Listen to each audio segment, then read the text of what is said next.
Hello again, this is Pick and welcome back to my developer commentary of Integration by Parts DX presented by FTB. We're going to be making a lot of tech and magic progress today, so let's get started. The first thing on today's itinerary is upgrading storage. Barrel upgrades work on chests for some nice cross-mod compatibility. Copper is the highest tier I have access to right now, but iron is just around the corner. If you would rather make more chests, that works as well. I would like to start Astral Sorcery today, so a few Ender Pearls will get that going. I found a Basal's before any Enderman though. He wasn't very nice when I only have melee weapons. Man, what a great start to the episode. I found a small astral shrine. They contain good loot most of the time, and sometimes up to 4 chests. You particularly want the constellation papers they can have. After what I said last episode, since we still don't have vanilla hammers as of the time I'm recording this, I decide to make one from tinkers instead. To do that, I go up to a slime island and collect the slime balls. Slime balls will be useful for both the tinker's anvil now and rubber later. To make the slime steel I want for the tinker's anvil, I need to combine sky slime, seared stone, and iron in the smeltery. The extra seared stone will go into the anvil's base. I didn't realize the recipe that didn't use the tinker station. Oops. I also need a part builder to start making casts. To get the materials I want to construct the hammer, I will need to track down a nether fortress. To locate one, you can throw a soul bead obtained from wraiths, much like an Eye of Ender. It will move in the direction of the nearest fortress. See? A fortress is that way. It just so happened that one was very close, so I can get right in and start looking for materials. I'm primarily here for blaze rods, but the nether warten chest loot is great as well. If you're hurting for gold early on, you can melt the armors in fortress chests to ease the pain. I would like a large surplus of blaze rods though, so I'll grind here for a bit. I'm making an alchemy catalyst to process draconium into manulin. While it doesn't bypass the need for blazing blood completely, it certainly helps, as well as limiting the need for ancient debris this early. Also, for reference, manulin is what gets processed into draconium ingots later down the line, so this is its intended purpose. While I don't get to it this episode, manulin is also used for duskstone tools, so you can make it without the smeltery. The next stage is going to require a fair sum of nether quartz, so I'm picking it up now. In order to make nether quartz into smoky quartz, it needs to be struck by lightning. The first lightning is summoned by right-clicking a living rock with a mana steel sword. With the block of smoky quartz, I can summon a blaze right here in the overworld. To keep it within the confines of the smeltery, I'm building a small cage for it that I can still access. To summon a blaze or any available mob, surround the quartz with a symmetrical layout of the materials to summon it. Then right-click the quartz block and it will appear. After breaking the quartz block to make the blaze fall, it produces 200 millibuckets of blazing blood. That sounds incredibly inefficient, doesn't it? Killing all those blazes just to make a small amount of liquid. If you want way more, make a smeltery around the blaze spawner. I did it just because I don't need a lot. Remember, we have a lot of manulin already. We just need to cast a part. I'll also alloy some hepatizen for the hammer's rod. Of course, casts can be made by pouring gold over a tool part. The melting mechanic will be much more useful later when dealing with rarer mobs, and when we have the ability to heal them. Now that the hammer is made, I can use it for the next time I need to go mining.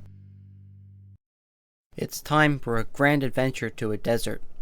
I chose that as the biome for the nature's compass to point me to, since I didn't find any big shrines in my home mountains.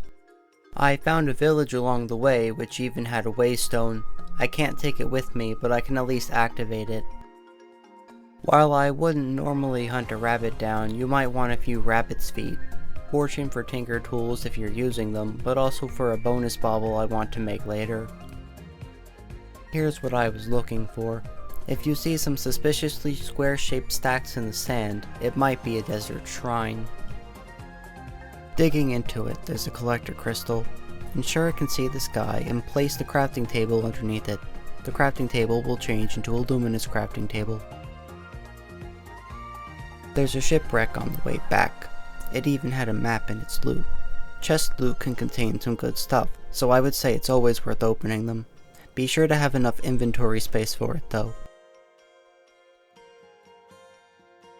After digging long enough, I eventually find it. The heart of the sea isn't necessary, but I might find a use for it later.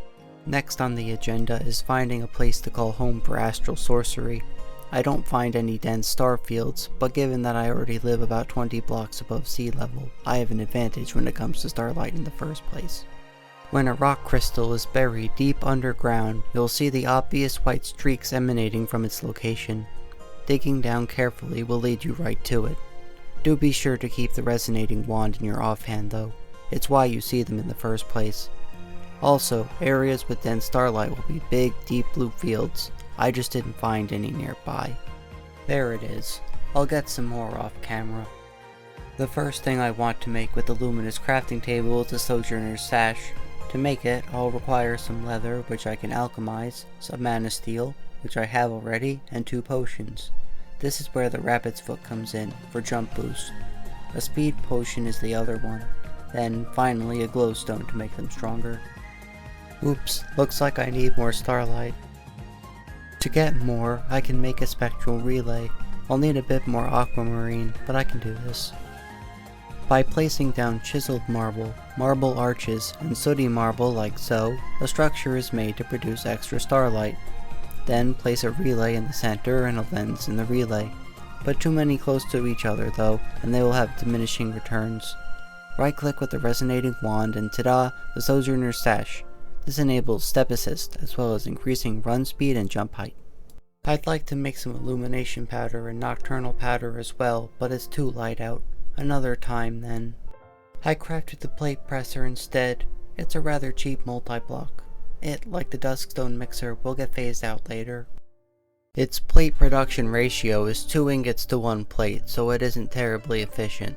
Be patient though. I'll have the upgrades to both this and the mixer by the end of the episode. With iron plates, smoky quartz, and mason stone, I can then manufacture an iron casing, the first of many machine-oriented frameworks. Now that it's dark again, it's time to get back to those powders. To conjure black iron, a hostile mob must spawn on top of a block of regular iron.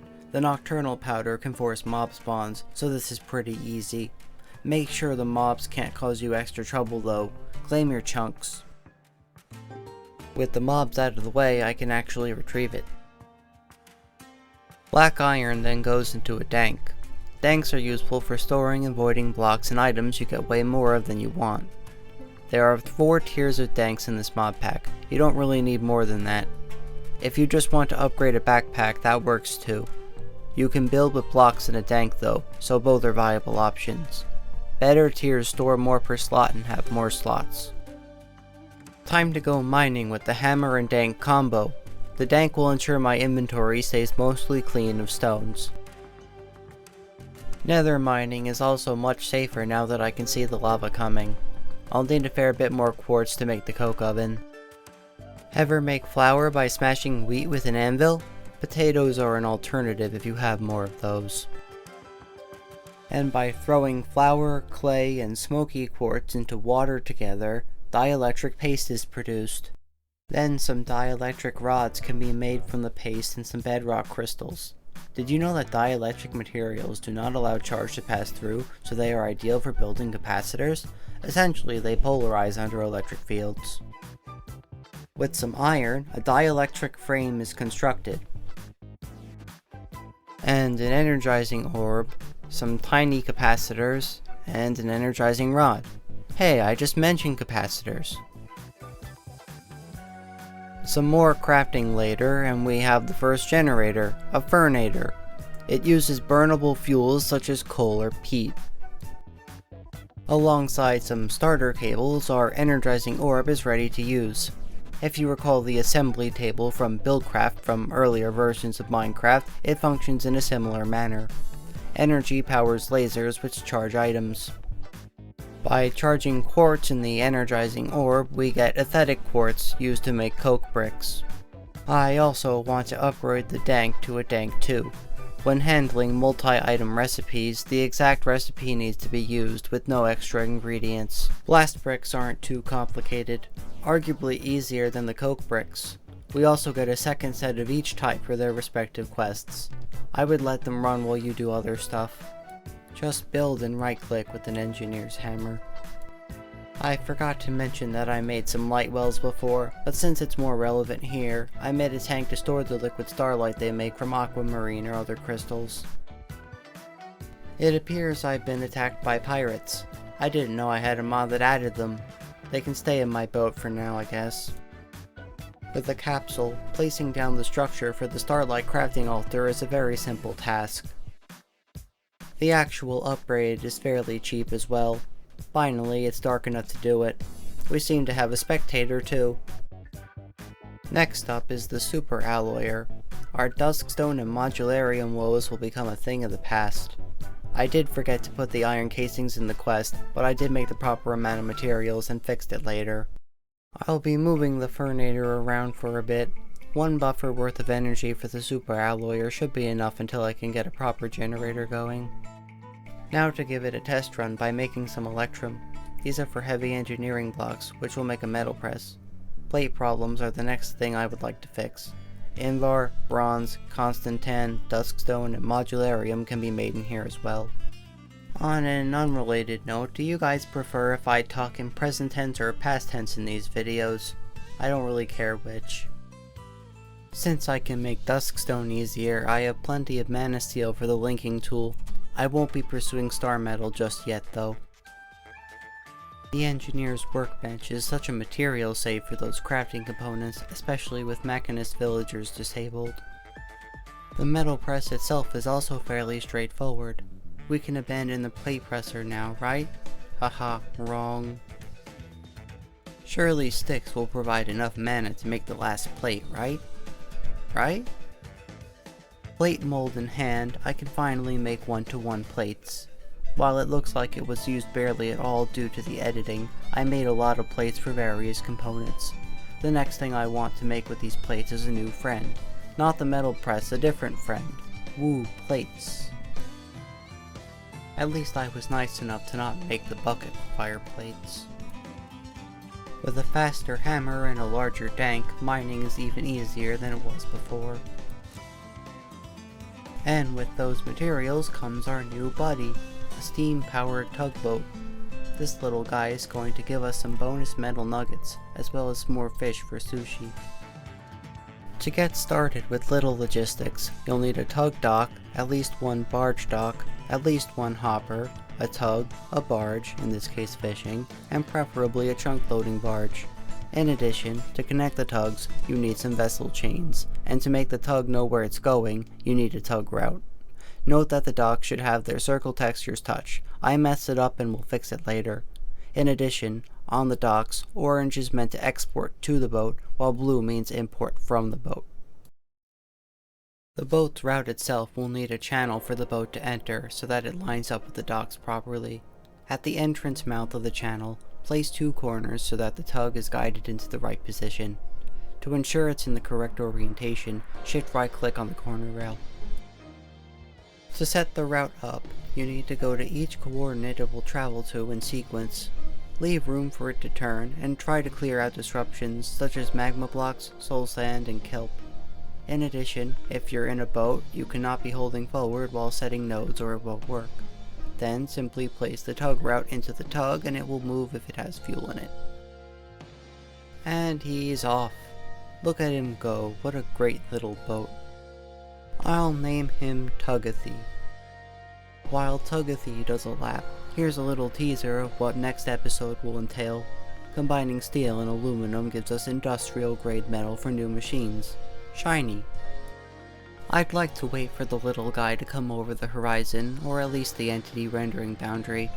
There he is, or at least his smoke. Good work, Tugathy. There you are. Let's watch him go through the channel I made. Thankfully, he can handle shallow water even if he can't fish in it. So, what next? Perhaps a bit of industrial contraptions? more Astral Sorcery, whatever goes beyond that, you'll have to watch the next episode to find out, and I have to play it to find out what exactly I plan to do in the first place. He's pulling in, wait for it, shoot. That's more like it. With the dock actually oriented properly, it works. Give it a moment. The hopper underneath the dock needs to extract all of the items. Note that it will automatically pull away and do another loop if I did not apply a redstone signal for demonstrative purposes. Checking our loop, we got a pretty good haul. This includes nuggets and an enchanted book. As a reward, Tugathy can have some longer lasting fuel next time. Well done, Tugathy. So that wraps up this episode. A lot got done today. Thank you for watching. This has been Pick. I'm glad to have seen you, and I hope to see you again.